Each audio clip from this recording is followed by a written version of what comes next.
किसान भाइयों, स्वागत है आपका।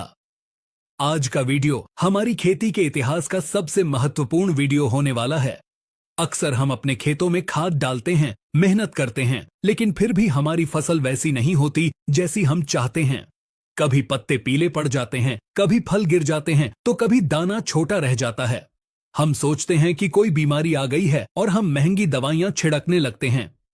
लेकिन दोस्तों, 90% मामलों में यह बीमारी नहीं बल्कि फसल की भूख होती है। जी हाँ, भूखमरी। जैसे हमारे शरीर को स्वस्थ रहने के लिए भोजन में प्रोटीन, विटामिन और मिनरल्स की जरूरत होती है, ठीक वैसे ही हमारी फसलों को अपना जीवन चक्र पूरा करने के लिए 17 प्रकार के पोषक तत्वों की आवश्यकता होती है। अगर इन 17 तत्वों में से एक भी तत्व कम हो जाए तो आप चाहे कितना भी यूरिया या डीएपी डाल लें, आपकी पैदावार पूरी नहीं मिल सकती। विज्ञान में इसे लॉ ऑफ मिनिमम कहा जाता है। आज के इस विस्तृत वीडियो में हम इन सभी 17 पोषक तत्वों का एक एक करके पोस्टमार्टम करेंगे। हम जानेंगे कि मुख्य पोषक तत्व क्या हैं, द्वितीयक क्या हैं और सबसे जरूरी माइक्रो न्यूट्रिएंट्स यानी सूक्ष्म पोषक तत्व क्या हैं। हम यह भी जानेंगे कि इनकी कमी को आप खेत में खड़े खड़े पत्तों को देखकर कैसे पहचान सकते हैं और इसका सस्ता और सही इलाज क्या है। तो चलिए खेती के इस विज्ञान को बिल्कुल सरल भाषा में समझते हैं। सबसे पहले बात करते हैं कि ये 17 पोषक तत्व आखिर हैं कौन से। वैज्ञानिकों ने पौधों की जरूरत के हिसाब से इन्हें 4 श्रेणियों में बांटा है। पहली श्रेणी है आधारभूत पोषक तत्व। ये हैं कार्बन, हाइड्रोजन और ऑक्सीजन। मजे की बात यह है कि ये 3 तत्व पौधे हवा और पानी से खुद ले लेते हैं। पौधे का लगभग 90% शरीर इन्हीं 3 तत्वों से बना होता है। इसके लिए हमें बाजार से कोई खाद खरीदने की जरूरत नहीं पड़ती। दूसरी श्रेणी है मुख्य पोषक तत्व, जिन्हें हम अंग्रेजी में मैक्रोन्यूट्रिएंट्स कहते हैं। इसमें आते हैं नाइट्रोजन, फास्फोरस और पोटाश। इनकी जरूरत पौधों को ज्यादा मात्रा में होती है, इसलिए हम इन्हें बोरों में भरकर खेतों में डालते हैं। तीसरी श्रेणी है द्वितीयक पोषक तत्व। इसमें आते हैं कैल्शियम, मैग्नीशियम और सल्फर। इनकी जरूरत मुख्य तत्वों से थोड़ी कम लेकिन सूक्ष्म तत्वों से ज्यादा होती है। और चौथी सबसे महत्वपूर्ण श्रेणी है सूक्ष्म पोषक तत्व यानी माइक्रो न्यूट्रिएंट्स। इसमें 8 तत्व शामिल हैं: जिंक, लोहा, तांबा, मैंगनीज, बोरॉन, मोलिब्डेनम, क्लोरीन और निकल। इनकी जरूरत फसल को बहुत कम मात्रा में यानी ग्राम में होती है, लेकिन अगर ये 1 ग्राम भी कम हो जाए तो क्विंटल में पैदावार घट जाती है। आइए अब एक एक करके इन सभी तत्वों को गहराई से समझते हैं। शुरुआत करते हैं मुख्य पोषक तत्वों से यानी एनपीके से। पहला तत्व है नाइट्रोजन। नाइट्रोजन पौधे के विकास का इंजन है। यह पौधे को गहरा हरा रंग देता है और उसकी वानस्पतिक वृद्धि करता है, यानी तना और पत्तियां बढ़ाने का काम नाइट्रोजन का है। जब पौधे में नाइट्रोजन की कमी होती है तो पौधा बौना रह जाता है। इसकी सबसे बड़ी पहचान यह है कि पौधे की पुरानी पत्तियां यानी जो नीचे की तरफ हैं, वो पीली पड़ने लगती हैं। ऐसा इसलिए होता है क्योंकि पौधा अपनी जान बचाने के लिए पुरानी पत्तियों से नाइट्रोजन खींचकर नई पत्तियों को दे देता है।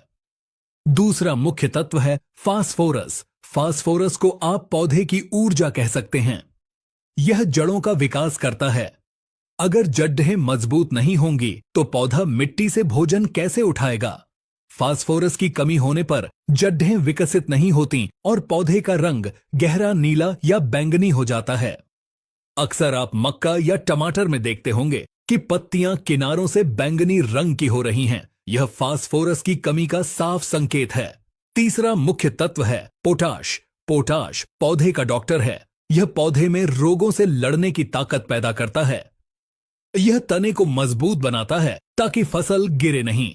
साथ ही फलों में चमक, वजन और स्वाद पोटाश की वजह से ही आता है। पोटाश की कमी की पहचान बहुत आसान है। इसमें पत्तियों के किनारे ऐसे जल जाते हैं जैसे किसी ने माचिस से जला दिए हों। यह लक्षण पुरानी पत्तियों पर पहले दिखाई देता है। अब हम बढ़ते हैं द्वितीयक पोषक तत्वों की ओर, जिन्हें अक्सर किसान भाई नजरअंदाज कर देते हैं, लेकिन ये बहुत जरूरी हैं। चौथा तत्व है कैल्शियम। कैल्शियम पौधे की हड्डियों का काम करता है। यह कोशिकाओं की दीवार को मजबूत बनाता है।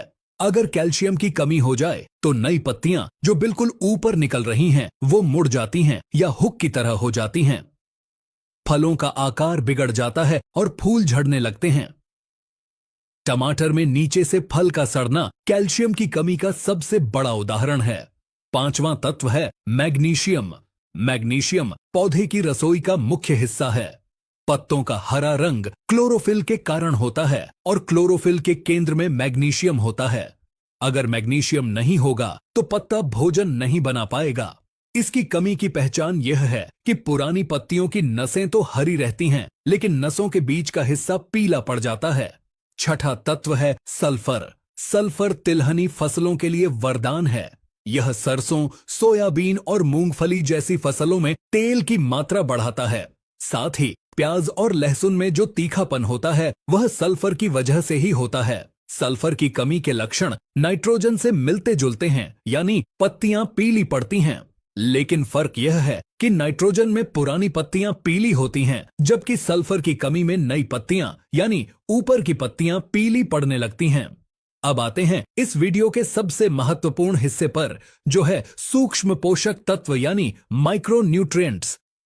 आज की आधुनिक खेती में इनकी कमी सबसे ज्यादा देखी जा रही है।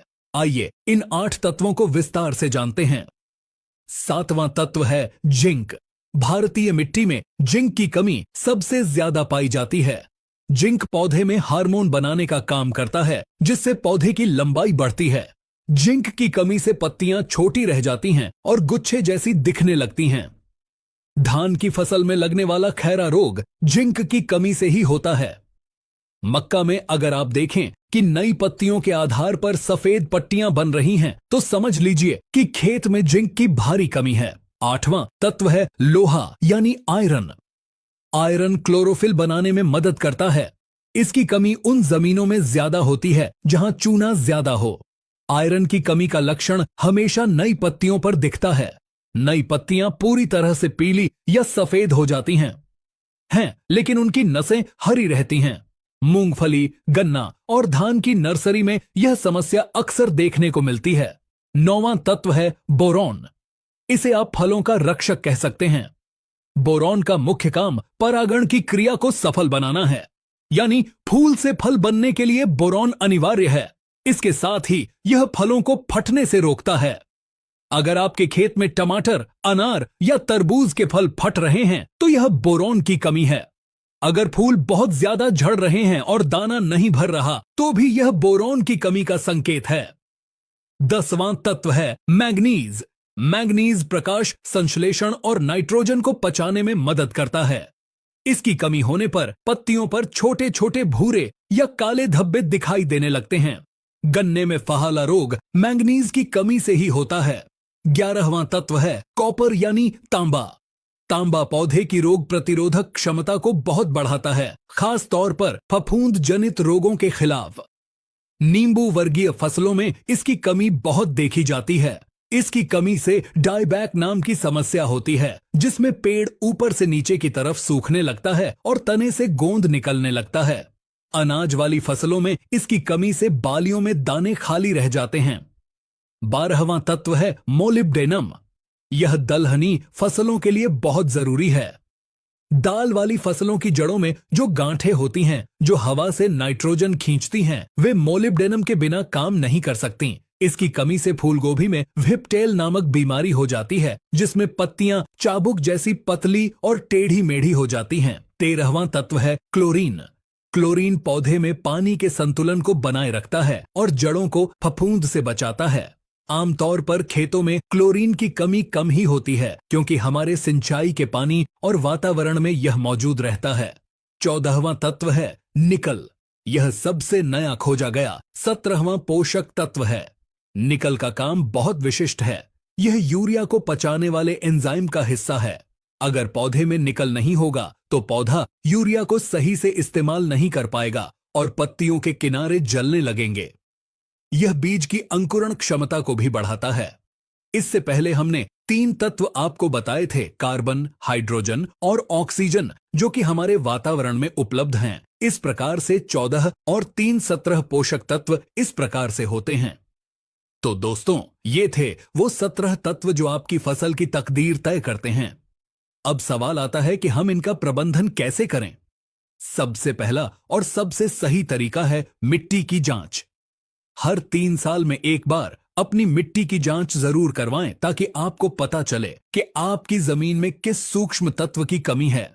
बिना जांच के अंधाधुंध माइक्रो न्यूट्रिएंट्स डालने से न केवल आपका पैसा बर्बाद होता है, बल्कि अधिकता होने पर यह फसल को जहर की तरह नुकसान भी पहुंचा सकते हैं। दूसरा तरीका है संतुलित खाद का प्रयोग। केवल यूरिया और डीएपी पर निर्भर न रहें। गोबर की खाद, वर्मी कंपोस्ट या हरी खाद का प्रयोग जरूर करें। जैविक खादों में ये सभी 17 पोषक तत्व थोड़ी थोड़ी मात्रा में प्राकृतिक रूप से मौजूद होते हैं। तीसरा तरीका है खड़ी फसल में लक्षण देखकर स्प्रे करना। अगर आपको फसल में जिंक, लोहा या बोरॉन की कमी के लक्षण दिखते हैं तो जमीन में देने की बजाय इनका चिलेटेड रूप में पत्तियों पर छिड़काव करें। फोलियर स्प्रे यानी छिड़काव करने से पौधा इन तत्वों को तुरंत सोख लेता है और 3 से 4 दिनों में ही आपको रिजल्ट दिखने लगता है। लेकिन ध्यान रहे, स्प्रे करते समय मात्रा का बहुत ध्यान रखें क्योंकि सूक्ष्म तत्वों की ज्यादा मात्रा पत्तों को जला सकती है। दोस्तों, खेती अब केवल मेहनत का काम नहीं रहा, यह विज्ञान और समझदारी का काम है।